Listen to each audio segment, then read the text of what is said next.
মেয়েকে বিয়ে করায়, বউকে দিয়ে ঘর সংসারের কাজ বান্দিগিরির মতো করায়, আর ছেলেকে দিয়ে বাইরে কামাই করিয়ে নিয়ে সংসারের উন্নতি করায়। সংসারের উন্নতি করতে করতে যখন বড় ছেলের জীবন পান্তা, আর বড় বউ তো ওই যে আগে থেকে কাজের বুয়া হয়েই আছে। বড় ছেলের টাকা পয়সা দিয়ে যখন সংসারে উন্নতি হয়, সংসারে সচ্ছলতা আসে, তখন ছোট ছেলেকে করায় বিয়ে।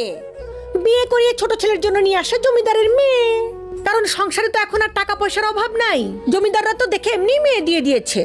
ছোট ছেলেকে বিয়ে দিয়ে জমিদারের মেয়ে নিয়ে আসার পর তখন আর বাবা মায়ের বড় ছেলেকে ভালো লাগে না। বড় ছেলে তখন তাদের কাছে খ্যাত, তার কথা বলার ঢং ভালো না, উঁচু লেভেলের সাথে মিশতে পারে না। বড় ছেলেকে তখন জাতের মনে হয় না, কোনো পদের মনে হয় না, আধুনিক মেন্টালিটি বলে তার মধ্যে কিছুই নেই। আর বড় ছেলের বউ, সে তো পুরাপুরি একদম অশিক্ষিত, মূর্খ, চাষা, মানে তার মধ্যে কোনো শিক্ষা দীক্ষা, সৌন্দর্য, স্মার্টনেস কিছুই নাই।